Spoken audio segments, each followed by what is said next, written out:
Felicidades, pastor. Es usted uno de los predicadores mejor preparados. Se nota la cantidad de estudio que invierte en cada mensaje. Y a pesar de eso, hay mucha humildad en usted. Gracias a Dios porque su vida nos bendice.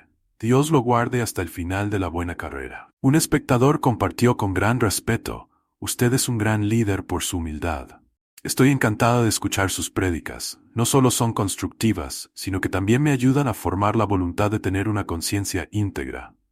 No se trata de ser más feliz, sino de llegar a un entendimiento en mi corazón humilde. En este inspirador sermón, Miguel Núñez no solo transmite mensajes sobre la fe y la humildad, sino que también te brinda la oportunidad de descubrir el profundo significado de la vida con un corazón lleno de serenidad y comprensión. Sus enseñanzas te ayudarán a moldear tu camino de vida con una voluntad firme y una conciencia limpia. Prepárate para un viaje donde la fe y la humildad te guiarán hacia la paz y la verdadera felicidad. De la mente de algunos de ustedes que se nos han acercado, sin lugar a dudas que Dios está haciendo algo en el mundo hispano parlante, y poder estar vivo y verlo ya de por sí es un gran privilegio. Vamos a orar y presentarnos delante de Dios antes de comenzar una vez más. Padre, nosotros estamos aquí porque nosotros hemos creído en tu palabra. Nosotros estamos aquí porque tú nos has llamado a ser altoparlantes de lo que tú has revelado. Algunos de nosotros hemos estado en múltiples conferencias, algunos como predicadores, otros hemos estado como predicados, pero no permita que esta sea una conferencia más. Nosotros hemos venido a tener un encuentro con el Dios viviente por medio de tu palabra. Señor, gracias que tú viniste a llevarnos de la vergüenza hasta la gloria, pero eso te costó a ti venir de la gloria a la vergüenza. Nosotros te pedimos que tú puedas iluminar la mente y el corazón de cada uno de nosotros, comenzando con la persona que predica. Yo te pido que tú no lo dejes solo, que no lo dejes desviar. Tú sabes que en su humanidad Él es capaz de hacerlo. Pero te pido, Dios, que tú, por medio de tu Espíritu, cuides de tu palabra y cuides de lo que ha de ser dicho en cada momento, en cada ocasión, para que lo que pueda salir de mis labios pueda ser de gloria a tu Hijo, y que cada uno de nosotros pueda salir de aquí con una mejor imagen del Dios que nos dio la revelación. En el nombre precioso de aquel que derramó sangre por cada uno de nosotros. Amén. Amén. Amén.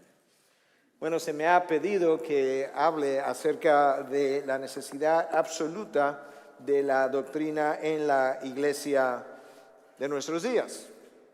Yo creo que eso ha sido una necesidad, o es una necesidad de nuestros días, pero ha sido una necesidad a lo largo de todos los tiempos. Lo fue en el tiempo de Pablo aún.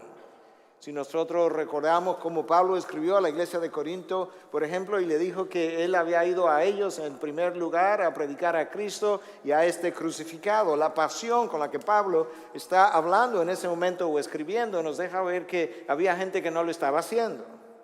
Pablo le escribe a los Gálatas y entonces le advierte de la necesidad de no regresar a las obras de la ley.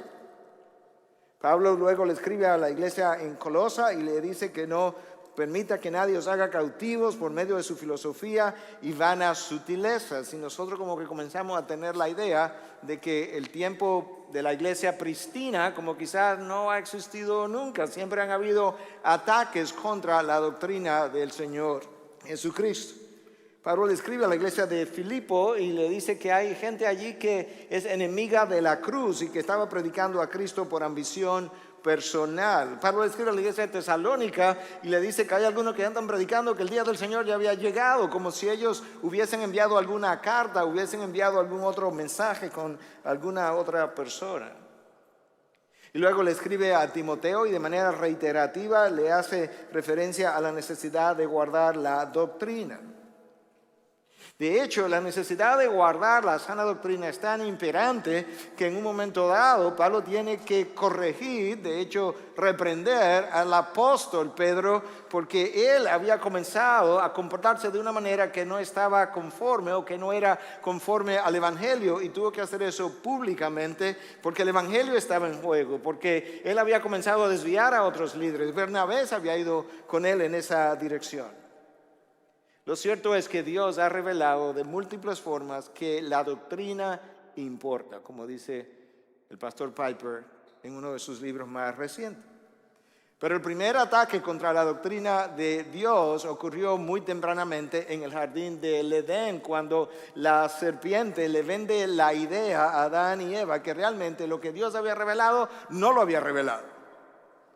Que lo que ellos habían entendido había sido una distorsión de lo que realmente Dios estaba tratando de comunicarle. Y esa es la manera como Satanás siempre ha obrado, cambiando la verdad por la mentira, porque ese es el origen de la idolatría. Cuando nosotros cambiamos la verdad por la mentira, nosotros terminamos como criatura adorando, o terminamos adorando a la criatura en vez del Creador. Romanos 1:25. Ese es el origen de cada ídolo que tú y yo hemos erigido en el corazón. Hemos tomado una mentira que el mundo nos vende y la hemos cambiado por la verdad, y luego hemos formado una teología funcional alrededor de ese ídolo.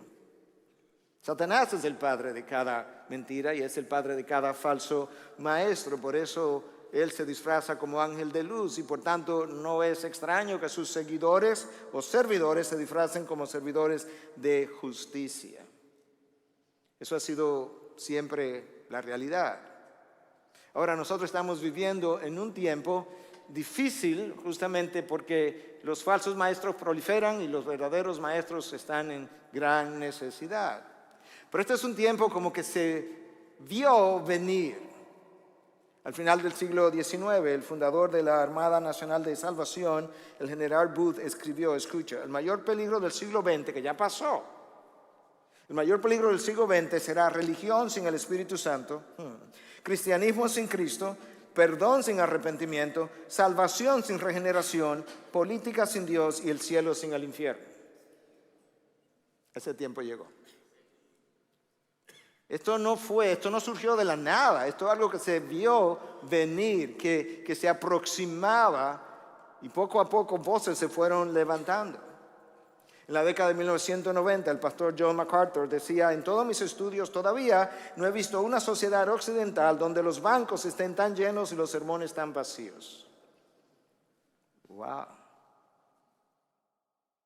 Uno pensaría que debía ser al revés, los sermones bien llenos y que tendríamos necesidad de llenar los bancos. No, la falsa doctrina se ha encargado de llenarlos.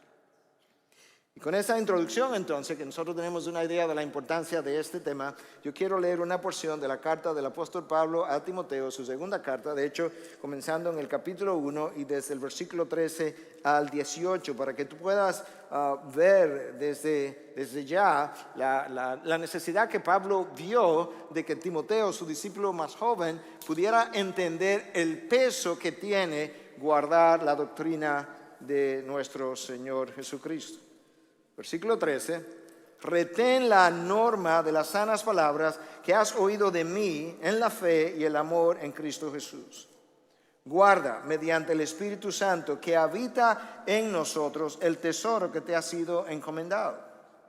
Ya sabes esto, que todos los que están en Asia me han vuelto la espalda, entre los cuales están Figelo y Hermógenes. Concede al Señor misericordia a la casa de Onesíforo, porque muchas veces me dio refrigerio y no se avergonzó de mis cadenas. Antes bien, cuando estuve en Roma, me buscó con afán y me halló. Que el Señor le conceda hallar la misericordia del Señor en aquel día. Además, los servicios que prestó en Éfeso, tú lo sabes mejor. Déjame darte un poco de contexto de estas palabras.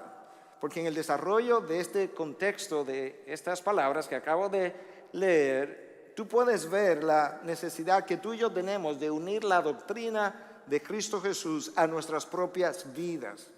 De tal manera que si seguimos el ejemplo de Pablo, nosotros podamos decir, como Pablo dice y escribe varias veces cuando se refiere al evangelio, habla de mi evangelio. Él sabe que es el evangelio de Cristo, pero él se ha apropiado del evangelio. Él ha hecho una cosa tal de esta doctrina del evangelio de Jesús que él puede ahora decir, es el evangelio de Cristo Jesús, pero es también mi evangelio. Yo tengo que unir la doctrina a mi propia vida, de tal manera que yo pueda estar listo en el día de mañana, si es necesario, de dar la vida por la doctrina que se unió a mí. Escucha esta primera parte. Esta es una porción que pertenece a la segunda carta de Pablo a Timoteo, como nosotros dijimos. Timoteo presumiblemente todavía estaba en Éfeso en el ejercicio de sus funciones pastorales, y se cree que Pablo escribió esta carta desde una prisión en Roma. Ya Pablo había estado en una prisión, había estado, como es descrito en Hechos capítulo 28, en prisión domiciliar, donde él tenía la libertad de recibir personas que venían a visitarlo y donde él pudo predicar la palabra de Dios sin ningún estorbo. Pero entendemos que Pablo fue liberado y que otra vez fue encarcelado, y ahora él está en Roma tras los barrotes y él ha escrito algunas cartas. Esta es una carta final, este es el testamento de Pablo, esta es su despedida. Y yo creo que si tú tienes la despedida de una persona tan importante como el apóstol, tú puedes entonces darle mayor importancia a lo que él escribió en sus últimos días, sus últimas horas, a su discípulo más cercano. En 2:9 Pablo le habla a Timoteo de que él estaba bajo encarcelamiento, pero que la palabra no estaba presa. Y el hecho de que la palabra estuviera corriendo, a pesar de que Pablo estaba detrás de los barrotes, llenaba a Pablo de mucho regocijo. Este era un hombre que estaba dispuesto a pagar el precio que fuera necesario por ver el evangelio correr. Y si Latinoamérica va a haber una reforma, tiene que verla o se tendrá que ser vista a través de hombres que prediquen con la misma convicción y la misma pasión y la misma dedicación. En 4:6 Pablo menciona que él está listo para ser derramado como una ofrenda de libación y que el tiempo de su partida estaba cerca. Él está consciente de que no me queda mucho tiempo, pero hay algunas cosas, Timoteo, que yo necesito que tú aprendas, que tú recuerdes, que nunca olvides aún después que yo haya muerto. Y por eso que esto tiene importancia. Y yo menciono esto porque Pablo está anticipando una muerte, como ya mencioné, muy cercana, y esta carta se convierte en una carta muy personal, por un lado, porque él le habla de cosas a Timoteo que tienen que ver con su vida pasada y le recuerda de la fe que había habitado en su abuela Loida y en su madre Eunice. Y es como, Timoteo, yo te voy a hablar de cosas que ya estaban en tus generaciones anteriores. Él está tratando de animar a Timoteo a que preste atención a lo que le está a punto de decirle. De manera que esto es una carta personal, pero es una carta también intensa. Cuando tú la lees de principio a fin, de una sola sentada, como decimos, es una carta intensa, es una carta final. Estas son sus últimas palabras. Y la carta, como ya mencioné, es personal, porque aquí hay algunas cosas personales mencionadas a Timoteo, pero es una carta intensa porque tú puedes ver las palabras de Pablo tomando intensidad en la medida que él está escribiendo. Su partida está cerca. Es una carta final porque ya no habrá una tercera de Timoteo. Ya no va a haber otra carta a ningún otro después que esta haya llegado. Este es el testamento de Pablo. Y en términos humanos y relativos, Pablo estaba dejando el evangelio en manos de Timoteo. Pudiéramos decir, no, pastor, el evangelio siempre ha estado en manos de Dios. Yo sé, pero en términos humanos y relativos, Pablo estaba dejando el evangelio en las manos de Timoteo. Y él quiere que Timoteo entienda la responsabilidad con la cual está siendo dejado. En el versículo 6, todo esto es parte como de ese contexto de lo que Pablo le va a comunicar. En el versículo 6, él le habla de que avive el fuego que está en ti, que fue depositado en ti por medio de la imposición de las manos. Tú necesitas eso, Timoteo. Tú no puedes predicar este evangelio con un fuego que se está apagando. Avívalo. En el versículo 8, Pablo le dice a Timoteo que él no se avergüence, que no se avergüence del testimonio de nuestro Señor Jesucristo, ni de mí, prisionero suyo. Es cierto que estoy en prisión, pero no te avergüences de eso, porque yo estoy en prisión, porque yo he proclamado el Evangelio de Jesucristo. Si no te avergüenzas de Él, no te debe avergonzar de mis cadenas, porque el día que te toque a ti, tampoco te debe tú avergonzar de tus cadenas tampoco. Tú tienes que sufrir aflicción junto conmigo. Pastores, amados, hermanos, tú y yo tenemos que sufrir aflicción por causa del Evangelio. Versículo 12 entonces, que es el versículo anterior a donde yo comencé a leer, Pablo le dice que él mismo no se avergüenza porque él sabe en quién ha creído. Tú puedes ver entonces, como yo te decía, que las palabras de Pablo van adquiriendo momento, intensidad, altura. Y uno como que va sintiendo lo personal de la carta, lo intenso de la carta, lo final de la carta. Entonces tú puedes ver mejor ahora, viendo el contexto, ciertamente Pablo ha unido la doctrina a su vida. Él está dispuesto a morir por esto que él ha creído. Yo quiero que tú veas ahora, habiendo visto esa necesidad de unir tu vida a la doctrina, la urgencia, el sentido de urgencia requerido para guardar la doctrina que se nos ha entregado. En el versículo 12, que es el versículo anterior al texto que yo leí, Pablo dice, yo sé en quién he creído. El énfasis ahí es en quién he creído. Y Él es capaz de guardar aquello que yo le he entregado, mi vida, mi salvación. Dios puede hacer eso. Pero cuando Él pasa al próximo versículo, en el versículo 13, Pablo le habla de lo que he creído. Y esa es la importancia. En el 12 es en quién he creído, en el 13 es en lo que he creído. Y tú también, Timoteo. Es importante que tú puedas tener confianza en quién has creído, pero también es importante que tú y yo tengamos confianza en lo que hemos creído. Y el texto que leí del versículo 13 al 18, ese texto comienza con dos imperativos. En el versículo 13, retén. No es una opción, no es una sugerencia, es un imperativo, es una orden, es un mandato. Y el segundo en el próximo versículo, versículo 14, guarda. Retén y guarda. Estas dos palabras nos expresan, nos dejan ver la preocupación del apóstol Pablo por la preservación de la doctrina del Evangelio. El deseo de este maestro veterano de que su discípulo Timoteo no se vaya a desviar, de que él no se vaya a torcer, que no se vaya a perder en el camino. Tú casi puedes oír los latidos acelerados del apóstol, del corazón del apóstol, si me permite la expresión. Versículo 13, retén la norma de las sanas palabras. Algunas traducciones dicen de la sana doctrina, que has oído de mí en la fe y el amor en Cristo Jesús. Cuando yo hablo de que tú casi puedes oír los latidos de Pablo acelerados, yo no estoy hablando de una taquicardia fruto del temor de que su muerte se acerca. Yo estoy hablando de una taquicardia doctrinal que Pablo tiene. Él está preocupado, él está pensando, Timoteo como joven, como alguien que no está viviendo en un momento dado el don que se fue depositado en él. Él va a ser capaz de guardar este tesoro del cual yo le estoy hablando. Pablo ha avanzado en edad, él ha visto a mucha gente que ha comenzado bien y no ha terminado bien. Él ha estado con gente que estuvo con él en un momento dado y que luego le dio la espalda, que lo traicionó, que se fue al mundo. Pablo está consciente de esos peligros, él está consciente de que a cualquiera de nosotros le pudiera pasar algo similar.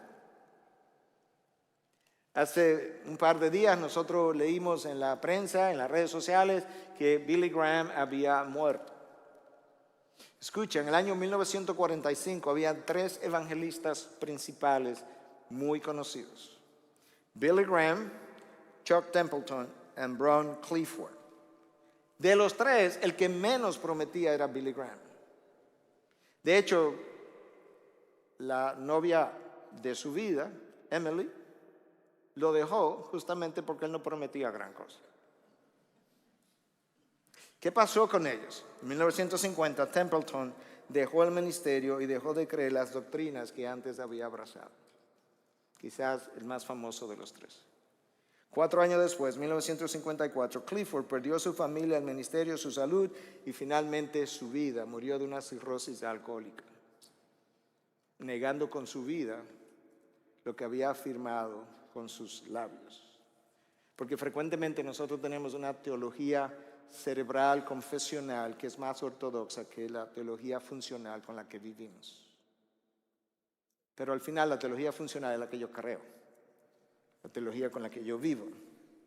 Esos dos ejemplos nos sirven para recordar que no solamente es importante guardar la doctrina, el carácter es tan importante como lo otro, porque el carácter debe adornar esa doctrina. Y una de mis cargas hoy en día es que con frecuencia leo el énfasis que estamos haciendo correctamente en la necesidad de una sana doctrina, pero no hay un énfasis similar en la necesidad de un sano carácter. Pablo le habla a los ancianos de Éfeso cuando los llama a la ciudad de Mileto. Él no podía llegar allá y mencionamos algo de eso esta mañana. Y que él le dice, guardaos de vosotros, cuidad de vosotros y de la grey, pero primero de vosotros. Cuidad del testimonio, porque tu testimonio es lo que va a adornar tu doctrina. Además, si tu testimonio no respalda tu doctrina, la gente no va a creer tu doctrina. Timoteo, retén la norma de las sanas palabras. De llamado es ese, a retener, a no dejar ir. De hecho, en el lenguaje original da la impresión como que es de cerrar el puño sobre aquello que ha sido colocado en tus manos. Cierra el puño, Timoteo, sobre lo que se ha depositado. Y guarda, retén la norma de las sanas palabras. Me gusta la traducción de la Nueva Traducción Viviente que dice, aférrate al modelo de la sana enseñanza. Aférrate, aprieta eso, Timoteo, al modelo de la sana enseñanza. Escucha cómo Pablo continúa a lo largo de diferentes pasajes, ayudándonos a entender que ciertamente esto que él está comunicando a Timoteo en sus últimos días, esto no era simplemente un deseo, una sugerencia, un buen sentir. No, él tiene una preocupación que tú lo notas a lo largo de diferentes pasajes, en diferentes porciones de la palabra. Escucha cuando él escribe a la iglesia de Tesalónica, una iglesia extraordinaria. Para mí la mejor iglesia del Nuevo Testamento en cuanto a lo que se dice es esa iglesia. En la segunda carta, en 2:15, le dice, conservad las doctrinas que os fueron enseñadas, ya de palabra, ya por carta nuestra. Conservar, eso es lo mismo que le está diciendo a Timoteo, retén, consérvalas. En la primera carta a su discípulo Timoteo, nosotros estamos en la segunda, pero en la primera carta, en 4:6, Pablo le dice, al señalar estas cosas a los hermanos, serás un buen ministro de Cristo Jesús, nutrido con las palabras de la fe y de la buena doctrina que has seguido. Ahí está la palabra doctrina otra vez. Y hoy en día tenemos una iglesia que muchas veces dice, no, a mí no me gusta que me hablen de doctrina. Si no quieres que te hable de doctrina, no te puedo hablar de nada. Porque la palabra doctrina, básicamente didascalia, es enseñanza. De manera que cuando yo digo que Cristo resucitó al tercer día, eso es una doctrina. Que Cristo se encarnó, eso es una doctrina. Que Cristo es Señor, eso es una doctrina. Si no quiere doctrina, hablemos de pelota, de béisbol. Pero tengo que hablarte de doctrina.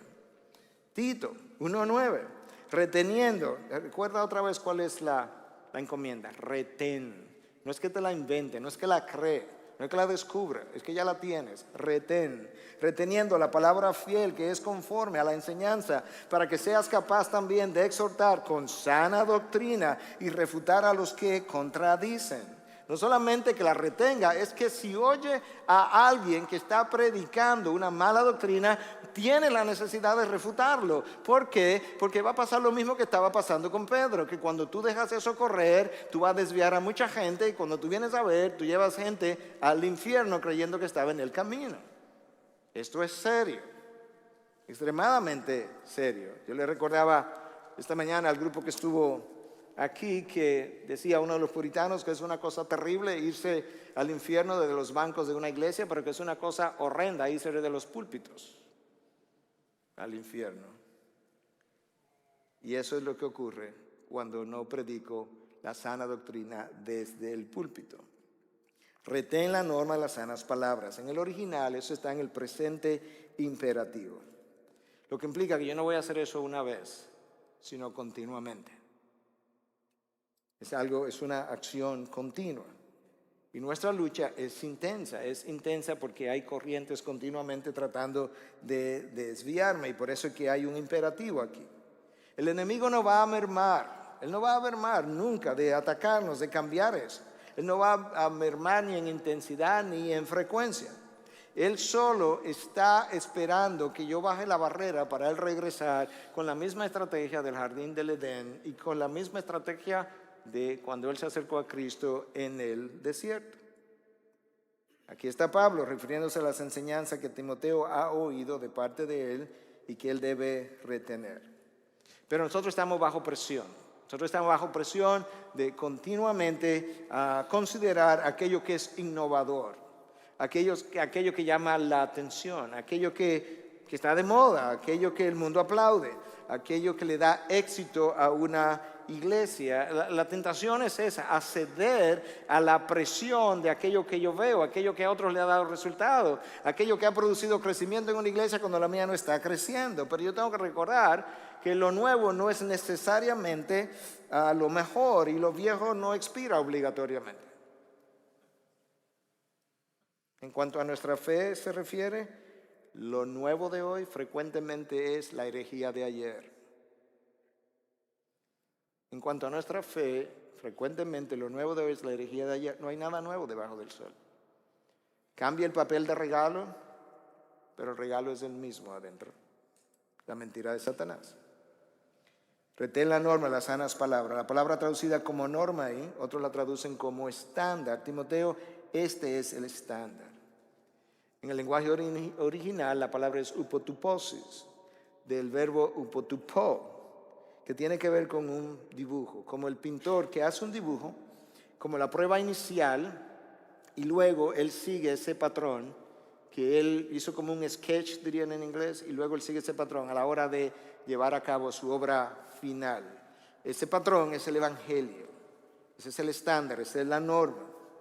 Entonces la revelación de Dios es el plano, es como el plano que un arquitecto hace y luego se lo entrega al ingeniero y le dice al ingeniero, mira, tú ves el plano, ahí van las columnas, ahí van las vigas, aquí va una pared y así sucesivamente. Bueno, el Evangelio es el plano que a nosotros nos ha entregado para nosotros entonces construir la iglesia. Ese plano inicial es la palabra de Dios que es llamado aquí sanas palabras.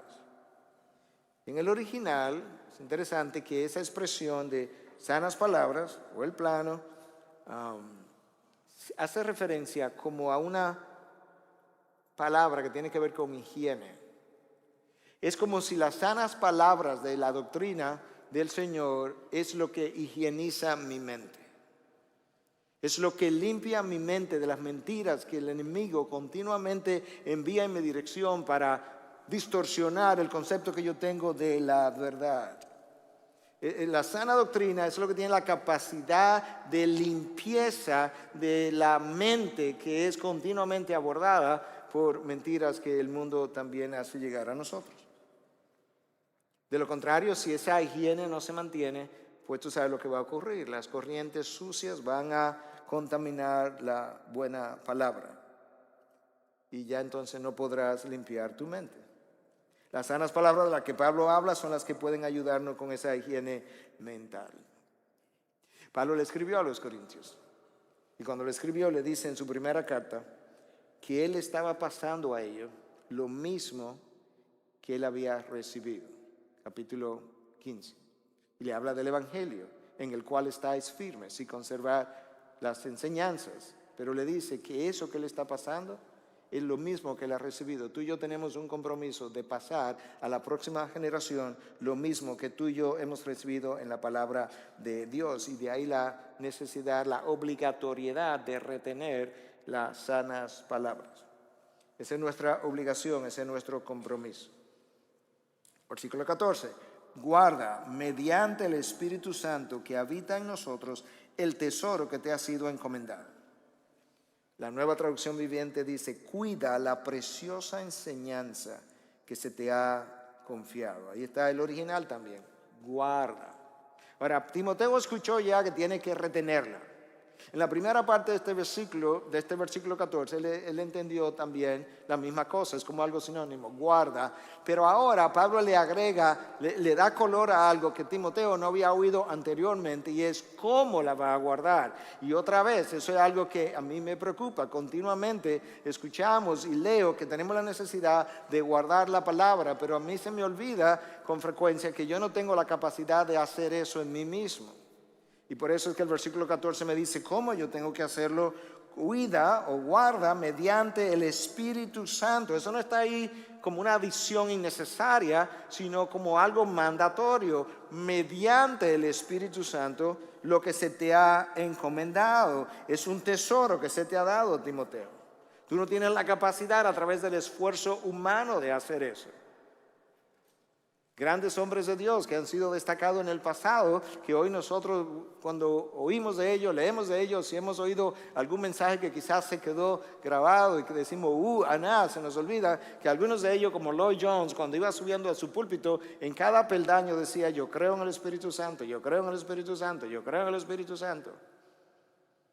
Y eso es una verdad que ha sido poco enseñada. Nosotros somos humanos, somos seres humanos muy cambiantes, poco confiables. Adán y Eva, nuestros mejores representantes, están ahí en el Edén, en un lugar perfecto. Adán con una mujer perfecta, hecha por Dios. Imagínate la perfección de dicha mujer. Eva con un hombre perfecto, nada de internet, nada de una sociedad corrompida, y Satanás aparece y tiene una sola conversación con ellos, le hace una sola pregunta y se lo lleva de encuentro.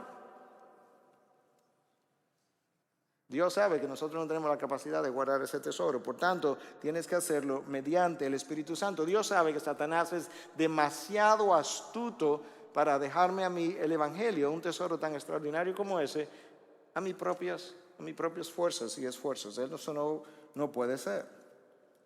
El Espíritu Santo nos va a iluminar la mente para yo entender las verdades. Me va a advertir de los peligros que vienen en mi dirección.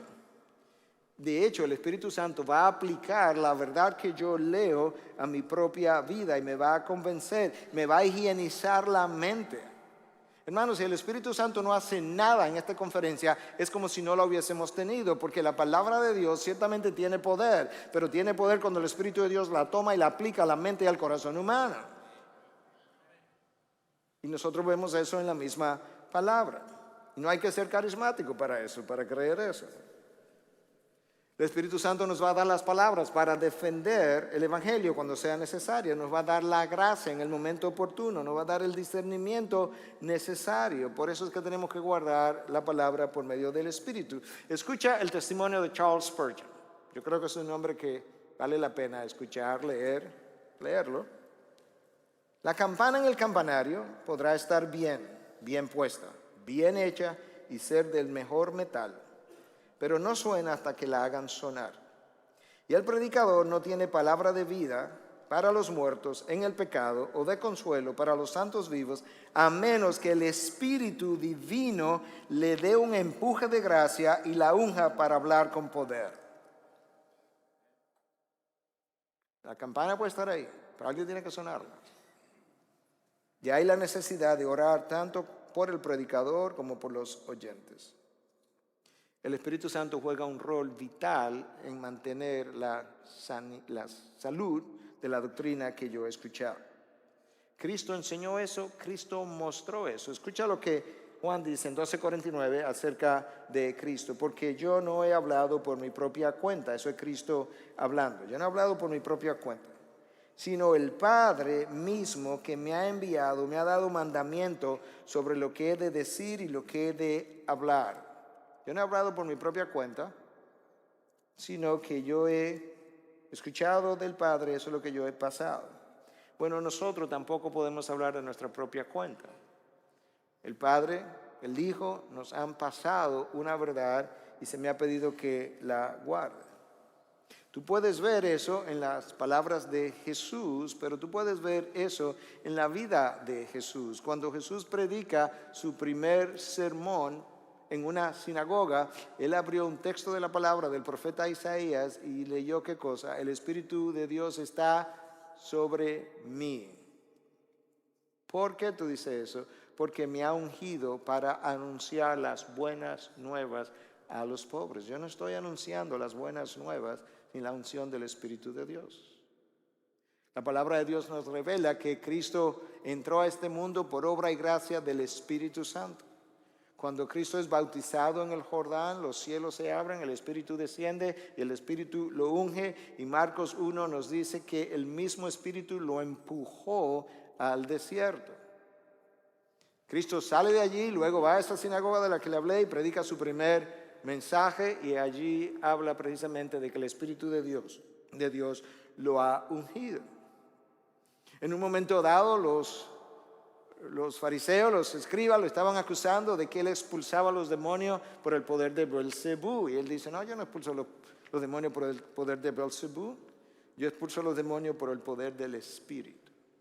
En otras palabras, Cristo en sí mismo tenía todos los atributos de la divinidad, pero como Él vino a representarnos a nosotros, primariamente como hombre, teniendo todos los atributos de la segunda persona de la Trinidad, Él hace toda su obra por medio de la unción del Espíritu de Dios. De hecho, Hebreos 9:14 nos dice que Cristo se ofreció a sí mismo sin mancha a Dios por el Espíritu eterno. Ahí en la cruz, el Espíritu eterno de Dios es quien lo está sosteniendo para Él ofrecerse a Dios como sacrificio vivo. Tú puedes ver que Cristo entra por la acción del Espíritu Santo y sale por la acción del Espíritu Santo, y luego 3 días después Él es resucitado, y la palabra nos dice que Él fue resucitado por el poder del Espíritu Santo.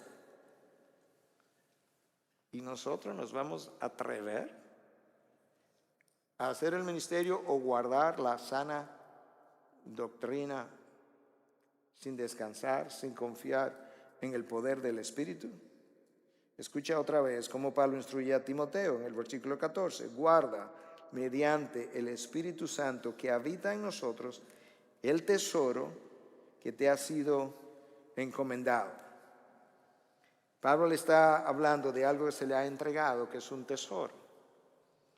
Timoteo probablemente entendió mejor que nosotros, porque esto se le dio en un contexto cultural que nosotros no tenemos. En la antigüedad no había bancos, de manera que no había lugares donde tú podías guardar cosas de valor y dinero.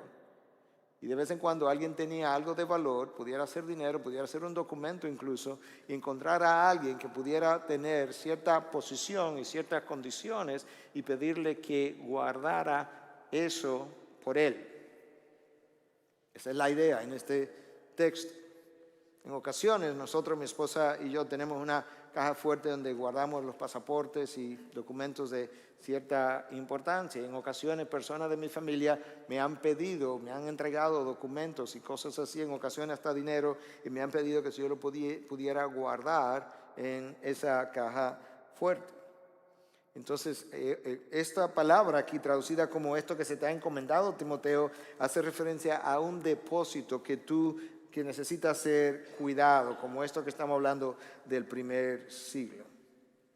¿Y qué es lo que Timoteo ha recibido? Las enseñanzas del Evangelio. Y Pablo le está insistiendo a Timoteo, en nombre de Dios, que él tiene que conservar el mensaje tal cual él lo ha recibido, pero que él necesita contar con la participación del Espíritu de Dios.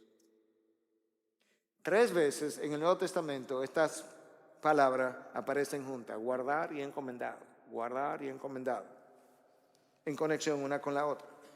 2 veces de esas 3 aparecen en el texto que yo leí. Una en el versículo 12, otra en el versículo 14. La tercera vez que aparecen guarda y encomendado juntos aparecen en la primera carta de Timoteo 6:20. Oh Timoteo, guarda lo que se te ha encomendado y evita las palabrerías vacías y profanas y las objeciones de lo que falsamente se llama ciencia. Guarda lo que se te ha entregado.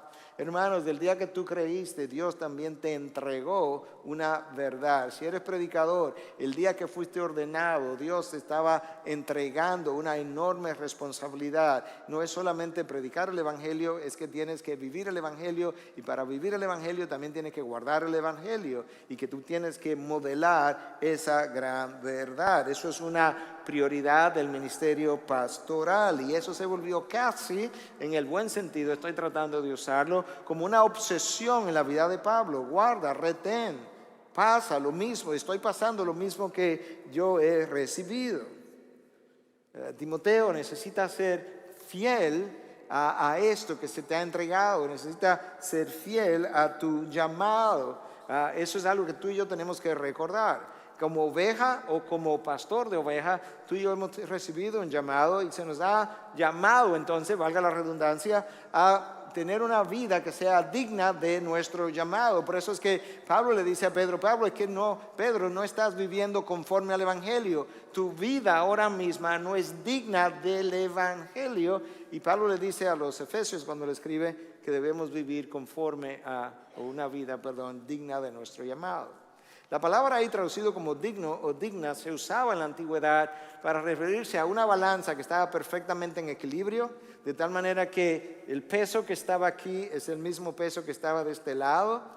Si 50 libras de peso estaban aquí, 50 estaban aquí. Es la palabra acción. Y de esa misma manera, entonces, ¿qué es lo que Pablo me está diciendo? Que yo tengo un llamado, ese llamado tiene un peso, pero ¿sabes qué? Mi vida tiene que tener un peso de manera que esté como en balance con el llamado que he recibido, como oveja y como pastor. Y en el caso de Timoteo, en el caso de los que predicamos, nosotros tenemos algo de extremo peso, que es la palabra de Dios, que tiene que ser guardada y reflejada y vivida de una manera digna del Evangelio.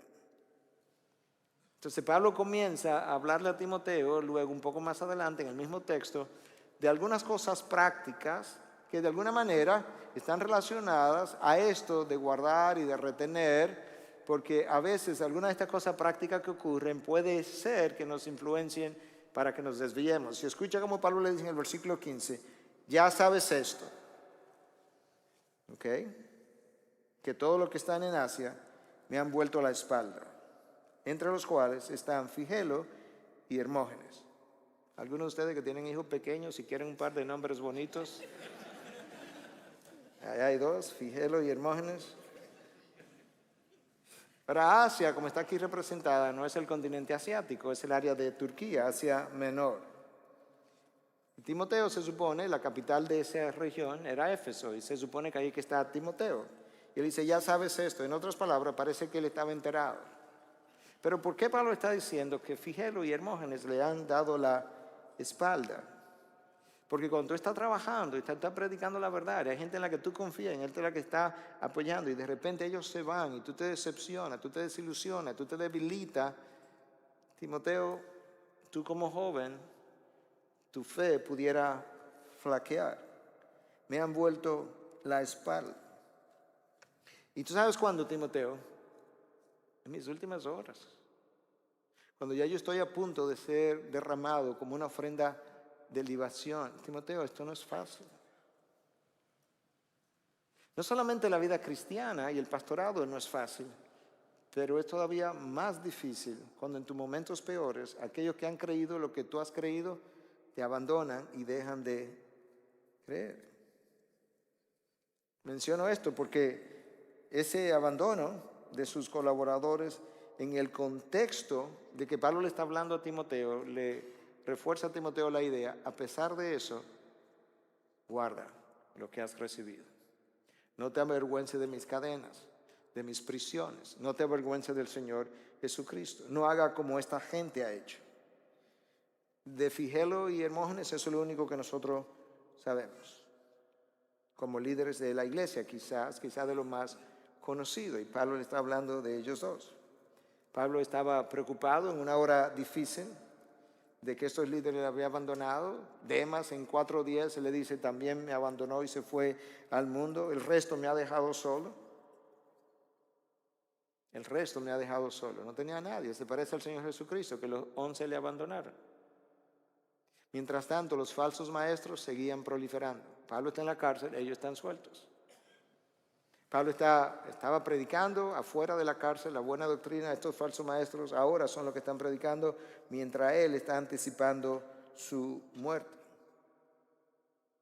Hermanos, nosotros tenemos una responsabilidad de terminar bien. Nosotros tenemos que terminar bien creyendo la sana doctrina, pero tenemos que terminar bien viviendo la sana doctrina. Yo le decía al grupo que estaba aquí esta mañana que varias personas han hecho estudios y uno de ellos fue Howard Hendricks, que estuvo en el seminario de Dallas por muchos años. Estudió 246 personas que estaban en el ministerio y él notó que en un periodo y que habían caído, en un periodo de 2 años, 246 personas caídas en un periodo de 2 años. Si tú haces las matemáticas, lo divides entre 104 semanas, eso es más de 2 personas por semana. Y él hace una serie de observaciones, pero en este tipo de observaciones se ha notado muchas veces que de cada 10 personas que comienzan bien, 2 terminan bien. Eso es pesado.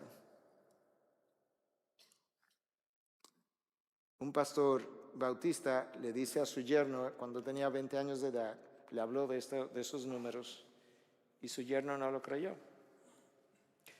Y él iba camino al pastorado, y él tomó su Biblia, en la parte de atrás escribió 24 nombres de personas que él conocía, que estaban en el ministerio, que estaban caminando bien.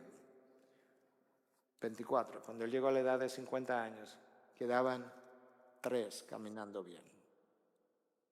1 de 8 se aproxima a esos números. Y estos tiempos difíciles prueban nuestra fe, prueban nuestra fidelidad. Ahí es donde verdaderamente tú demuestras que crees lo que has creído.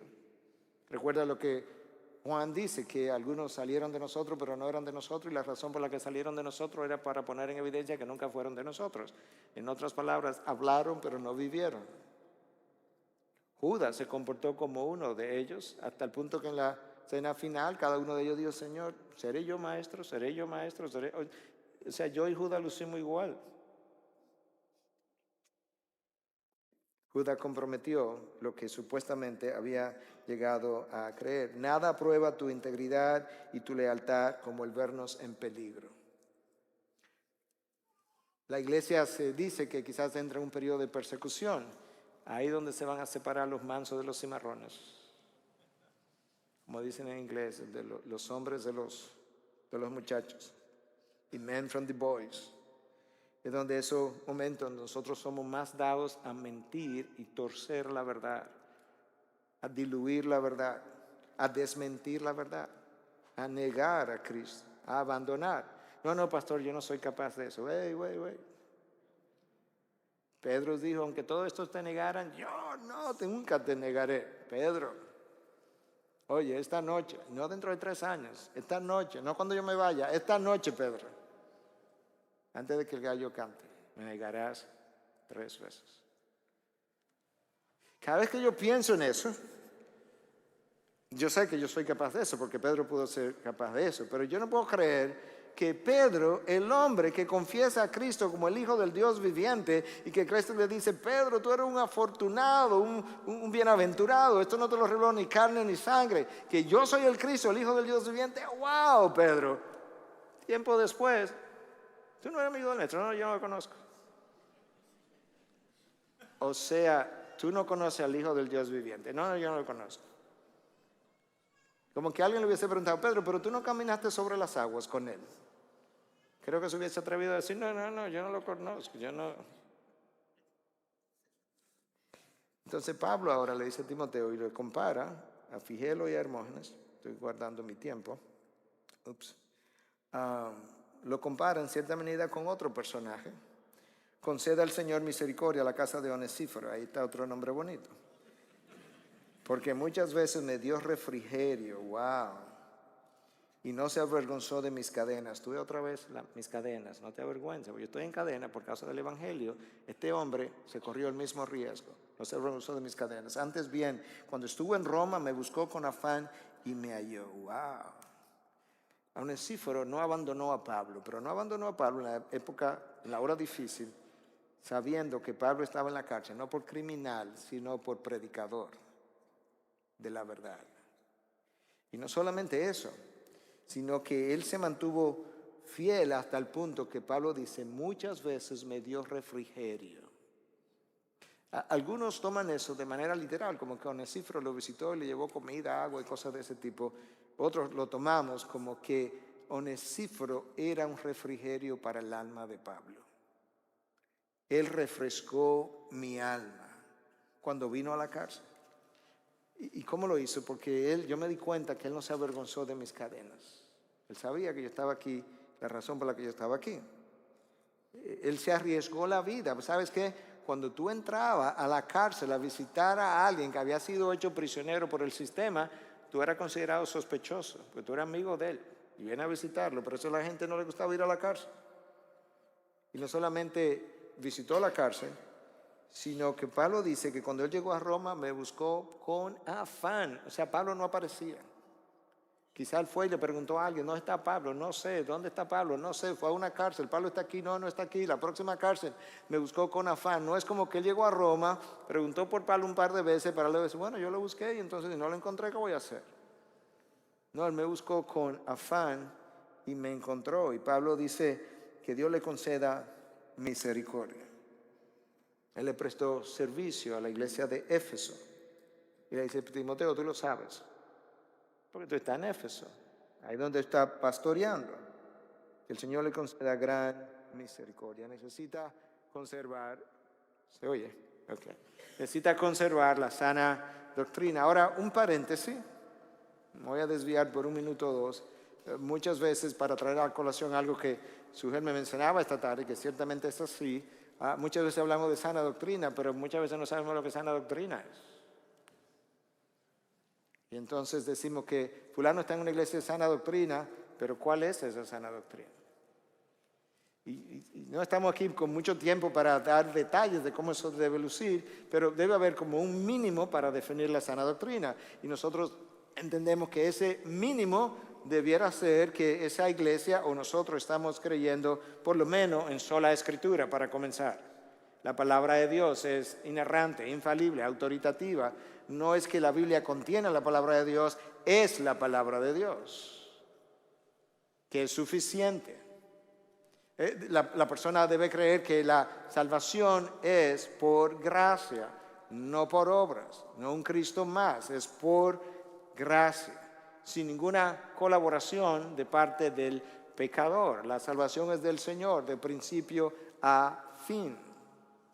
Y no solamente es por gracia, pero es a través de la fe, que solamente yo puedo encontrar salvación en Cristo Jesús cuando deposito mi confianza en Él como Señor y Salvador, que no hay ningún otro nombre dado a los hombres a través del cual tú y yo podamos ser salvos. Que no es como algunos piensan hoy, que hay revelación en otras religiones y que por tanto, como Cristo ya fue a la cruz, en cierta manera Él logró la redención de la humanidad y que como Cristo ya hizo la obra de redención, ahora Dios puede usar a otros intermediarios en otras religiones para traer salvación al hombre. No, eso es mentira, no es sana doctrina. Pero hay gente académica en el mundo evangélico defendiendo eso, que son inclusivistas. ¿Por qué? Porque incluyen a estos otros intermediarios. Ellos defienden la obra redentora de Cristo, como Pinnock defiende la obra redentora de Cristo, pero dice que esa obra redentora es la que capacita a otros intermediarios para que tú y yo podamos, no, para que otros, perdón, en otras religiones puedan entrar al reino de los cielos a través de otros nombres. Sola escritura, sola gracia, sola fide, solo Cristo. La obra redentora. Él fue el que pagó el pecado, fue en sustitución mía, fue un sacrificio penal porque pagó la pena, la deuda que estaba pendiente. Y que la salvación es para la gloria de Dios. Ahora escúcheme, no es solamente la salvación que es para la gloria de Dios. Tú y yo no tenemos otra razón de nuestra existencia que no sea la gloria de Dios. Tú respiras para la gloria de Dios.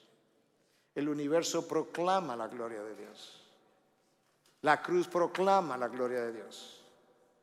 Ya sea que tú comas o bebas o cualquier otra cosa incluye cualquier otra cosa. Tú te casas para la gloria de Dios, se supone. Tú estudias para la gloria de Dios. Tú ejerces tu profesión para la gloria de Dios. Tú predicas para la gloria de Dios. Si eso no está ocurriendo, eso no es sana doctrina. Eso es un agua contaminada. Eso es una cisterna que no retiene agua. Entonces, un mínimo de una doctrina sana es una doctrina que tiene claro la suficiencia, la autoridad de las Escrituras, la infalibilidad de las Escrituras, que tiene clara la salvación por gracia, a través de la fe en Cristo Jesús solamente, y una salvación para la gloria de Dios solamente, y cualquier otra cosa que tú hagas en tu vida. Yo creo que es un buen momento para recordar antes de nosotros cerrar que el ministerio tiene un costo y que el costo es alto. Que Cristo nos recordó el costo del ministerio. Pero tiene un costo porque a mí se me ha entregado un tesoro que también tiene un precio. Tengo que recordar lo que le costó a Dios escribir la historia del Evangelio. Si el precio a pagar por vivir y defender el Evangelio fuera de escaso valor, eso debiera alertarnos de que probablemente aquello que yo estoy abrazando tiene poca relevancia, pues tiene poco valor, pero no es así. Una buena ilustración es, tú sabes que un diamante mientras más raro, más caro, ¿cierto? Bueno, el Evangelio no es solamente raro, es exclusivo. No hay genéricos. Tú sabes que los productos genéricos son más baratos. Por eso es que te venden otros evangelios más baratos. Esos son genéricos. Este es exclusivo. Y ese evangelio es caro. La gente ha pagado sangre por él. El primero que pagó sangre por él fue Cristo Jesús. Él es el evangelio.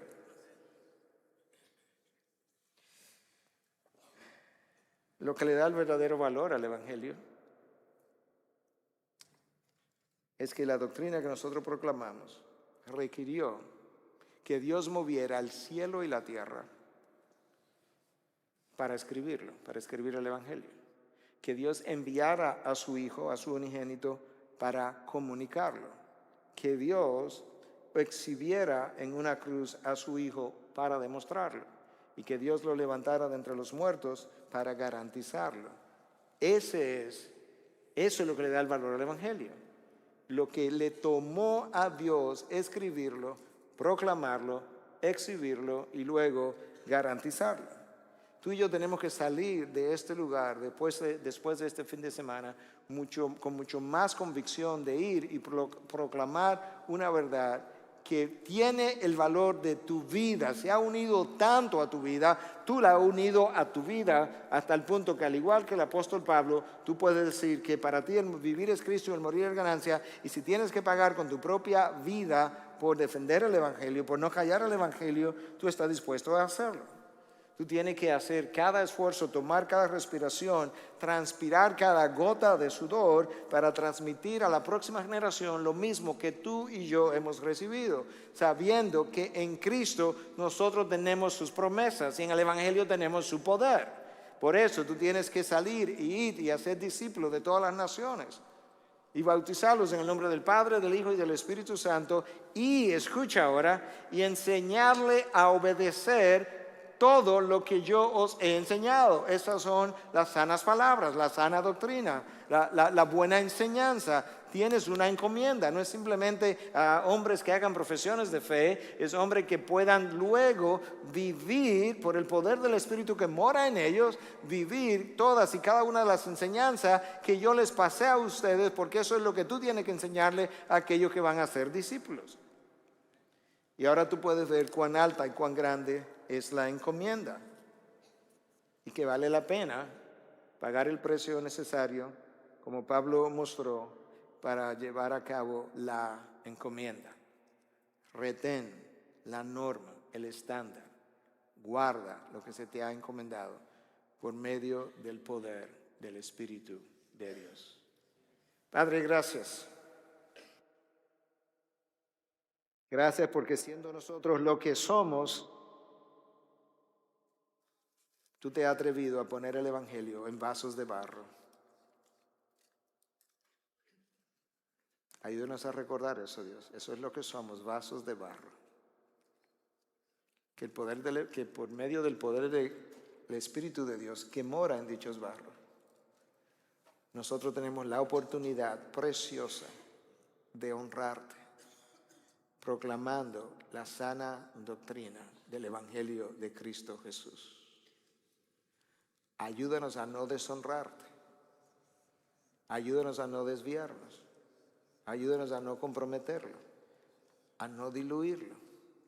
Ayúdanos a no ceder a las presiones de las congregaciones que quieren cada vez más un evangelio más barato, más económico, más conveniente, de menos esfuerzo. Recuérdanos que nuestro compromiso es contigo y no con los hombres. Ayúdanos a unirnos a tu evangelio, a tu doctrina, de una manera que si tengo que dar la vida, estaré gozoso de hacerlo. En tu nombre, Jesús.